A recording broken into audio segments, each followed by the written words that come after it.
Our guest on the MulliganStew Podcast is Brent Butt. We have him on video. We have him on audio. He is a complete technical genius when it comes to doing these things. And his lips move. He talks. He's upright, sort of, and breathing. He is. And he's our guest. This is me getting caught up with you. I'm barely all of those things. Yeah. Like technically, those are accurate, but barely breathing, barely upright. Like I'm just on the technical side of honesty there. I came across a photo of you. I think you're hiding behind a lectern.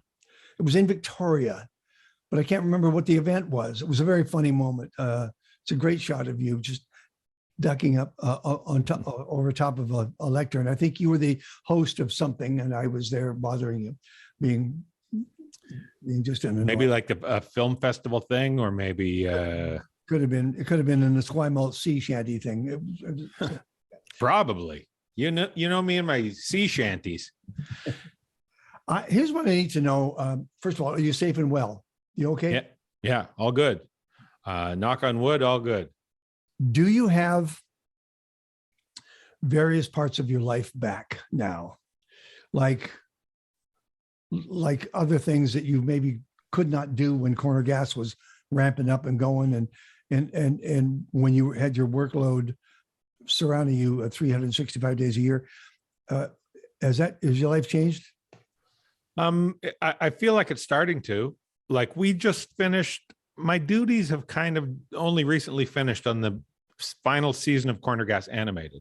Yeah. So that my duties now are done, hands off, all the writing, the editing, sound, audio mix approvals, everything is all done now. My duties, aside from, well, even promotionally, are pretty much done for Corner Gas Animated. So Corner Gas is in terms of duties, Corner Gas is now behind me. Okay. I was thinking about the balance that you had to strike, because it was about small town Canada out in the prairies. And we loved it as a country, coast to coast, as you well know, and down the States, wherever it showed. But they probably loved it more than anything on the prairies, because they felt they were seeing themselves on camera and their stories were being told. But the tricky thing was you couldn't make fun of them. They couldn't be held up to ridicule. We could laugh at them. We wanted to laugh with them, but we were laughing at the characters as opposed to where they were and the life they were living. Did you find, was that balance? Were you always aware of that? Yeah. I mean, I went into this two parts of the pitch when I first talked to the network about this, because the way it all came about was, I wrote the treatment for this show. And then a director that I know, David Story, said, listen, I was talking to the network and they want to know if you have any show ideas, because I was kind of on their radar because I had been nominated for Best Comedic Performance for a show that I did on their network. So I think I was kind of on their radar. And so they were curious to know if I had any TV show ideas. And I said, well, the only thing, I have this show that I wrote called, it's about a gas station in Saskatchewan, but I can't imagine anybody would be particularly excited about that. I talked to him a little bit about it and what I thought would make for good TV. And he seemed to like the idea. And he talked to the network about it. And the network was interested. And they said, let's have a meeting. So I went in and talked to them. And one of the two main parts of the pitch was, I said, one, this isn't about small town Saskatchewan. This happens to take place in small town Saskatchewan. The same way Seinfeld wasn't about New York. It happened to take place in New York. So that's what, this isn't a show about Saskatchewan. It's not about small town. It's about these people. And one of the themes of it was, Lacey comes from Toronto and Brent's been in Dog River all his life. And they kind of, in some ways, I mean, they hit it off right away. They have vastly different backgrounds and experiences, but they hit it off right away. And that's because one of the themes of the show is that people are more alike than they are different. It doesn't matter if you're from a small town or a big city. And I think we wrote in that direction on the show, and people responded to that. It was about, it was funny. There was two different times that I was told by the network that our highest demographic would drift between rural Saskatchewan and metropolitan Toronto. on any given week. They were right neck and neck on any given week. And it's, because the characters are, at the end of the day, they're kind of universal. And, the jokes play, I think they were, for the most part, good, smart, funny, clever jokes. You would have, Brent, you would have been surrounded by moments, especially when you did either doing streeters or you were doing an event somewhere. People would come up to you and they would tell you stories of their connection to Corner Gas. Mm-hmm. What's one of the more memorable moments for you? I'll tell you two really stick out to me. One was the first time that it really hit me that this show had a broad appeal. And I think it was after season 2, or we were on a break during season 2. Anyway, Nancy and I had come back to Vancouver and we had gone down to Broadway, buy something, I think at Shoppers. We came out on the sidewalk. As we were leaving the store, this woman about 175 years old, this little shriveled lady, she sees us and she recognizes us. She goes, "Oh, you're from that show, Corner Gas. I love that show." And we talked to her for a few seconds. And then about 15 seconds later, we see this little girl, like 7 years old, maybe younger even, with her mom. And she recognizes us from TV and she's all excited because we're from Corner Gas. And then about 10 seconds after that, a pickup truck roars around the corner from Bayswater onto Broadway. It's a black pickup truck. There's 3 dudes inside that just look like they're on their way to kill somebody. One of them has got a flame tattoo up his neck. There's 3 guys crammed in the hood in the cab of this pickup truck. So that's never a good sign. They're up to something. 3 of them need to get somewhere quick. Yeah. So they just look like thugs.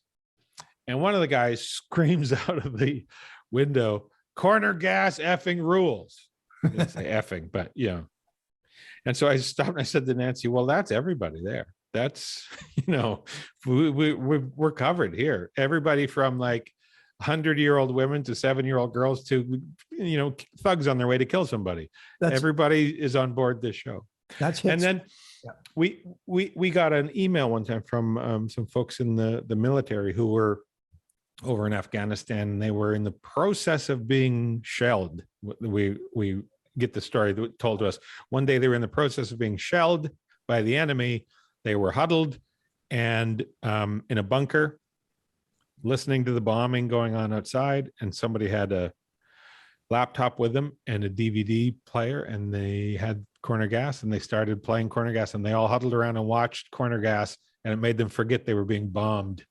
And I thought, man, there's no higher praise than that, right? Riddle me this. This is a Canadian question for anybody listening around the world because it's a podcast. How long after Beachcombers went off the air did you continue to watch it, or did you watch it at all? Were you a fan, and did you follow it? Yeah, I watched it growing up. It was like I would watch any show. First of all, I was very interested in Canadian show business because I knew that's what I wanted to do. Yeah.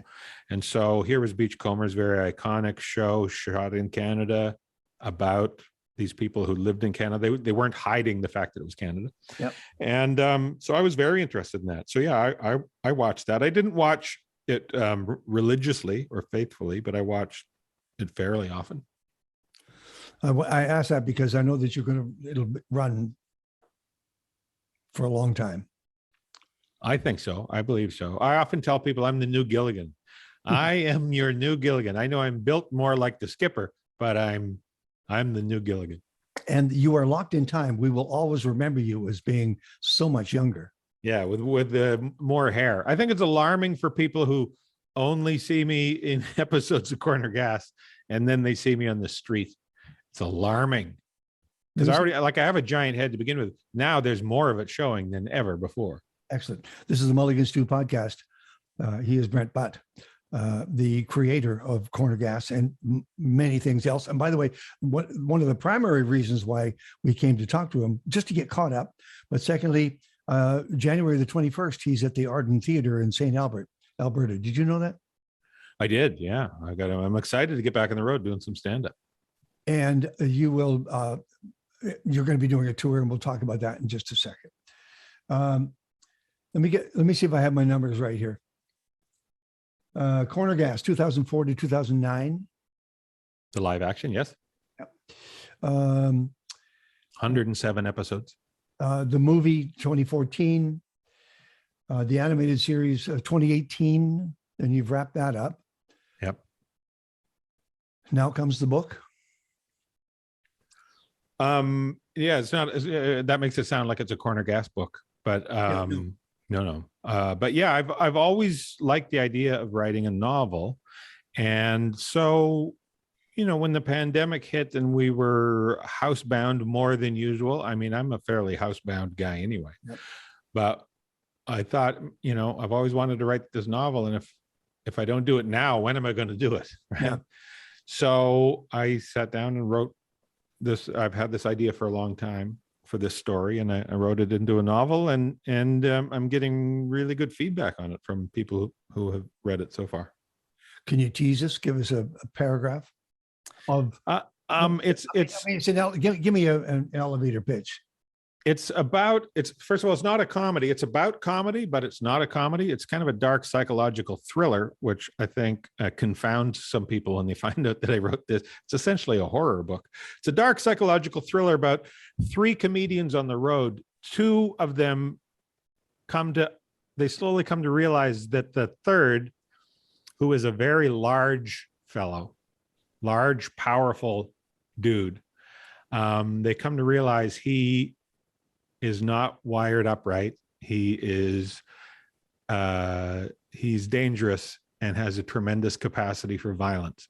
And they're on this tour. A perfect comedian. Yeah, well, it's kind of based on this. There are often times when you're on the road as a comic, you get paired up with somebody you don't know, comedian from some other area, and now you're 10 days on the road driving across Canada doing these shows in remote rural communities. And there are times when you're like, oh, this guy, he might kill me and hide me in the ditch. There's he's clearly unstable. And that's kind of what it's like. You get thrown into these situations where you're just with somebody and you're kind of dependent upon them, but it becomes clear that they are not somebody you can depend or trust, and somebody with bad decision-making abilities. And so I just heightened that.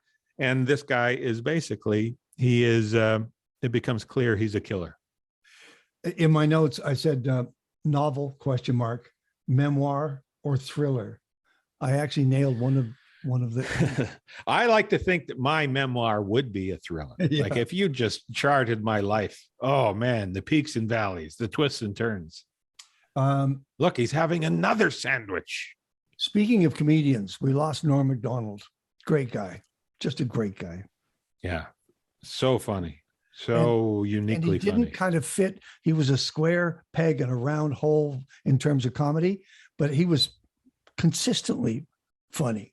Yeah, he was a comedic genius for sure. And yeah, I remember back in the day, I would see Norm bomb semi-regularly. Sometimes the crowd would not. He was too funny for the room. Sometimes he was too smart for the room, and later on, as he did it more, he found out how to make it work consistently. But yeah, like some of those in the early days, sometimes watching Norm bomb would be very funny in and of itself. Every once in a while, he'd do a Jack Benny. He'd let the punchline just lie there until somebody in the room started to laugh. Yeah, he was a master of timing, and he was just uniquely funny. He's one of those people that I can say, and there's like 3 or 4 of them that I've come across in my life that just think about things in a way that nobody else would and nobody else had, and he was one of those guys. Can I just say at this moment that I miss Emma, Janet Wright. Yeah, good friend. Cool. She what a fantastic person. I learned a lot from working with her and fell in love with her, that like I think anybody who works with her does, and looked up to her a lot. And just I used to love when I would look at the call sheet and we'd see what scenes we were doing tomorrow. I'd get excited, I'm like, oh, I'm doing a bunch of scenes with Janet tomorrow, this is going to be great. And I would often write in. She and I were both trying to watch our weight. during filming. And so we were denying ourselves carbs for the most part. And so one of the things that I started doing was, if I was writing a script and I knew that there had to be a scene where Brent was talking to Emma, if at all possible, I would have it at, the Leroy home, Oscar and Emma's house, and Brent would be there for lunch. And I would write into the script, they're eating Kraft dinner. Yeah. They're eating macaroni and cheese and hot dogs. I would write in that they were eating things that we couldn't have in real life. And she would get so excited. Oh, what? She'd come over. Oh, I saw the script. We're going to be having Kraft dinner tomorrow. By the way, is the set saved somewhere? No. Can it be recreated somewhere in an archive? It would have to be recreated from scratch. Okay. No, it's all been, the gas station itself, that set was sort of built on a bog, because remember, we didn't know we had a hit show. We thought we were doing the show that was going to be 13 episodes and it would go away forever and nobody would watch it. Yeah. And so the land that we built it on was kind of a bog, and it was sinking, and we had to shore it up every year. And we didn't own that land. We had to lease it. And so eventually we kept it going long enough to do the movie.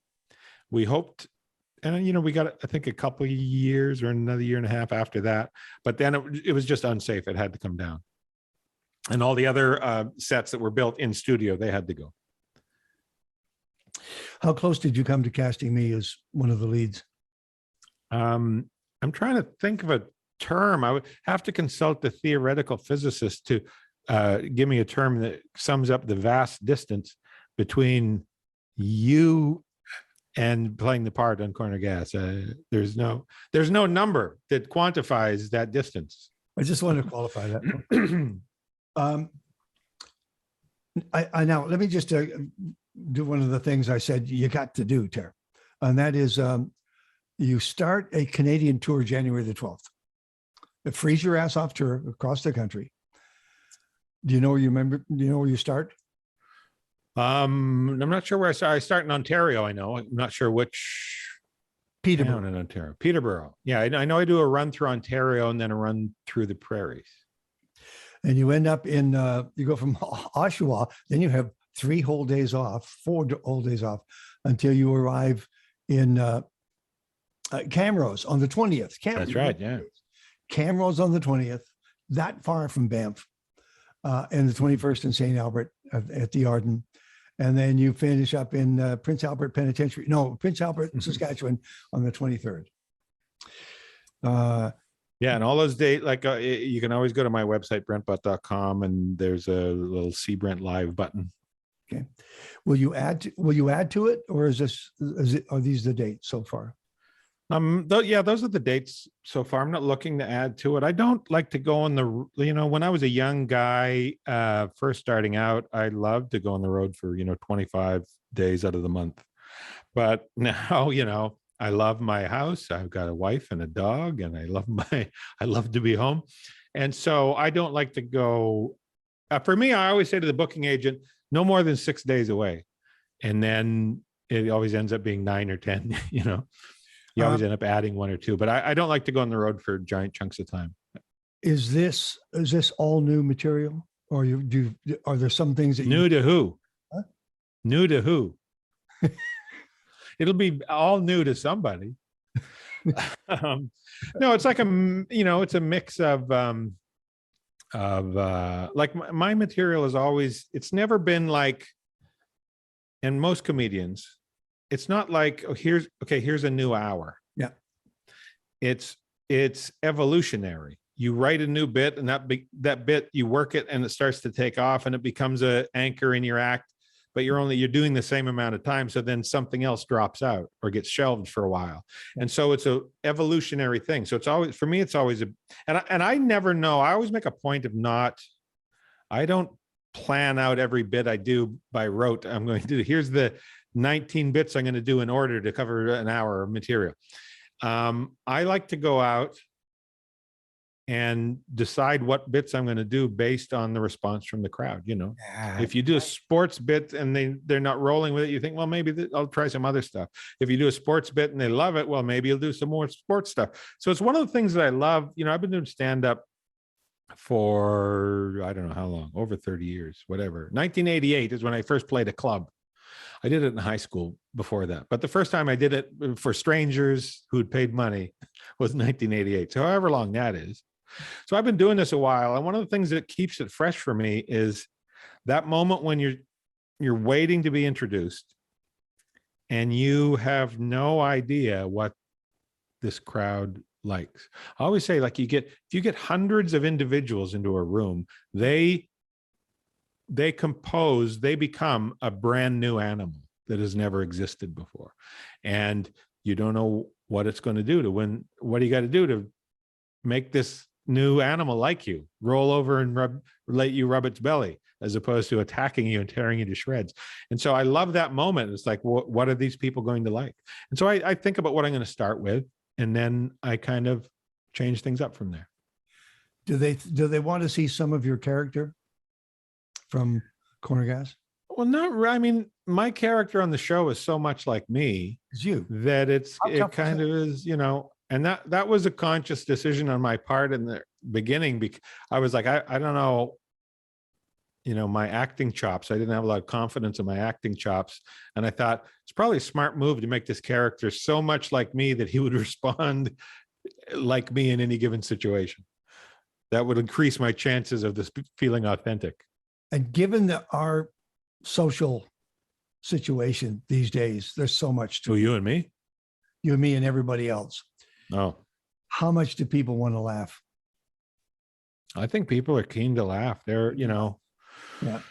There's this group of people that always kind of thinks that, in times of crisis, nobody should make light of anything. And man alive, it's just, that is when it's needed more than ever. Yeah.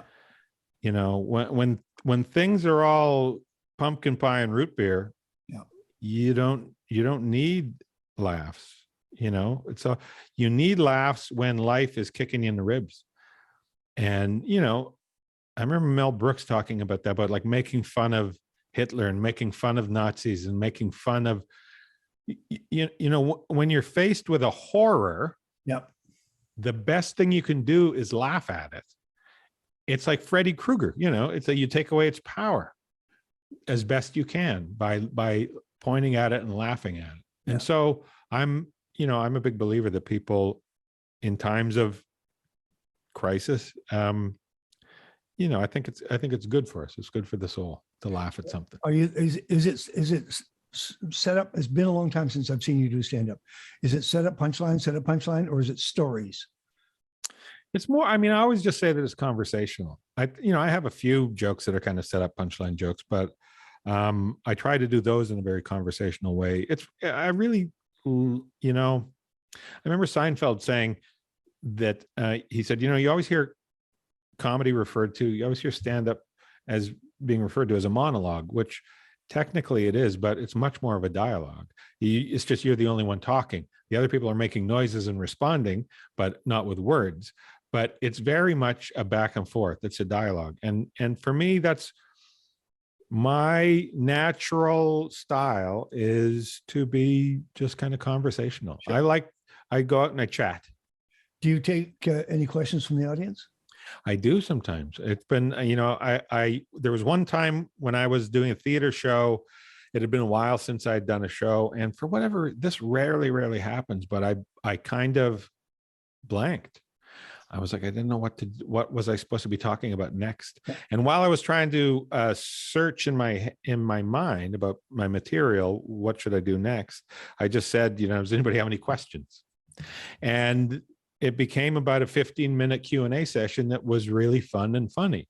And so then the next night I did the same thing. And so it's kind of become something that I do quite often. And it's no longer now flailing because I can't remember my material. It's now become this is a fun thing to do. I know it's going to be success. It's going to be fantastic. Although you are playing Sarnia. Sarnia is, I've had this conversation with other comics. Sarnia is maybe the best community for comedy in the whole damn country. Sarnia is so creatively supportive. Bands will tell you that. Comedians, certainly. They're into it, man. Sarnia is great. And Oshawa? I have no strong feelings one way or the other about Oshawa. I've performed there many times, but I do know Sarnia specifically. I would say Sarnia, Winnipeg, and Edmonton are the places that tend to support live performances the most. Okay. Especially in the dead of winter. Yeah. I remember being in Winnipeg one time. Had a friend pick me up at the airport, and it was a blizzard, and we were like, took an hour and a half to get back into town, and the streets are all covered in snow and there hasn't been a plow and it's just snowstorming.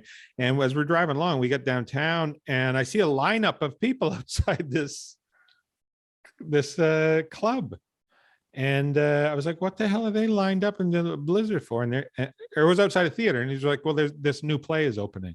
And I was like, God damn, that's impressive, Winnipeg. They're lined up to go see this new play open at a small theater during a blizzard. Just it gets you through, whatever gets you through. That's why there's so much great music coming out of Winnipeg, because they go into their basements or garages or wherever, the attic, and musicians will play all winter long and come out in the spring with a new album. It's just, but it's amazing how the crowds will come out to they'll come out to the clubs in the middle of it's minus 40 and they show up at the clubs. Hey, I heard there's a new comedian in town. Awesome. They don't care. They're hardy stock. I have to ask almost a stock question, but it has to be asked. Do you want to throw yourself back into the writing of another series or a play?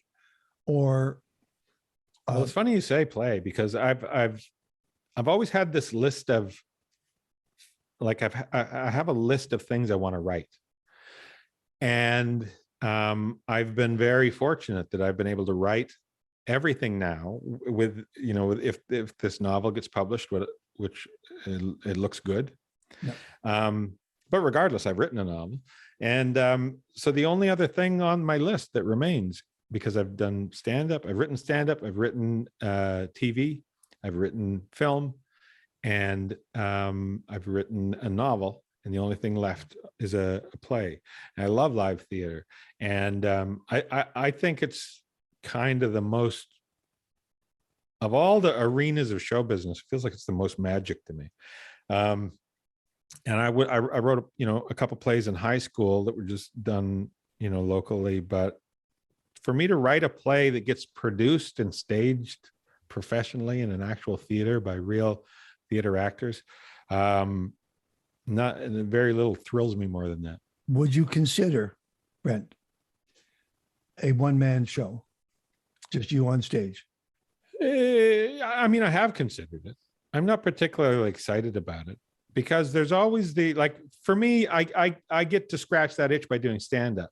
And then if I morph it into a one-man show, my fear is that it would become a dude pontificating, which often it seems, often when I see one-person shows, they're either, the ones that I find very entertaining are almost stand-up anyway. So why not just go out and do my stand-up? And the other side of the other, edge of the pendulum is they get a little preachy, and I don't want to get to that area. So it doesn't really interest me that much. I have much more. I like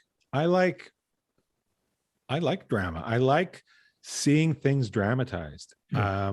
And so the notion of, and the thing about theater versus TV or film, I'm always amazed when you're in the theater, the way that they can just take your mind, like you're in the same room with them. There's no filter, there's no editing, there's no computer graphics, there's some lighting changes or whatever, but they rely on your brain to haul you along. Yeah. And when that's done well, it feels like to me, like there's no greater, it's like the best magic trick.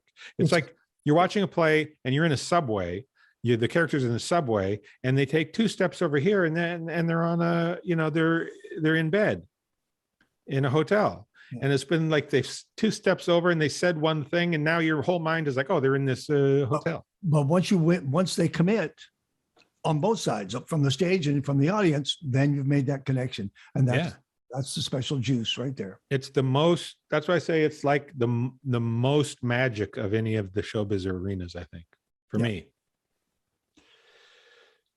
Are people going to? Oh, by the way, are people going to laugh with masks on? Do they have to have masks on? And what will it sound like? Yeah, a little muffled. I don't know if they have to wear the masks. They have to show they're double, vaccinated to get in. All right. But that's a good question. I don't know if they have to wear it while they're in there. And can you tell your stories and your jokes with a mask on? I will not be masked because of the distance from the audience allows the performer to be unmasked. A couple of questions and I'll let you go, if that's okay with you, on the Mulligan-Stew Podcast. You must. Oh, have we been recording this? Oh, I thought we hadn't started yet. I would have cranked it up a notch. The unbelievable success of Schitt's Creek, has it changed anything in the landscape in Canada for Canadian comedy, Canadian shoots, Canadian ideas, becoming not only just a success in Canada, but down in the States as well? Has it changed the landscape? I think so.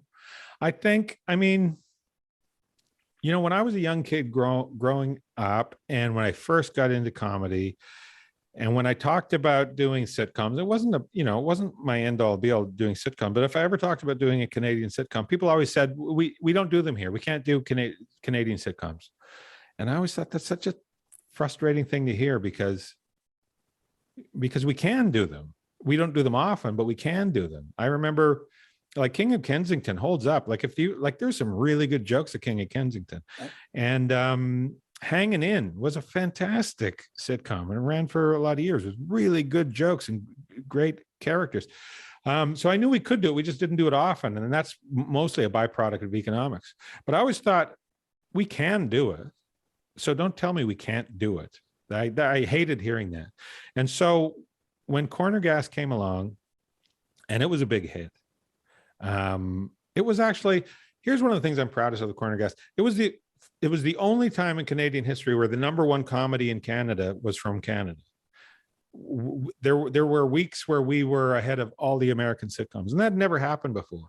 Yeah. And so Corner Gas, I've heard this from a number of people, writers and producers, said that, they could never get a meeting before Corner Gas. And now since Corner Gas came along, they could get meetings. And I think anytime there's some success, it opens some doors. And I think Corner Gas opened the doors for more sitcoms. Yep. And I think Schitt's Creek and Kim's Convenience has since opened more doors.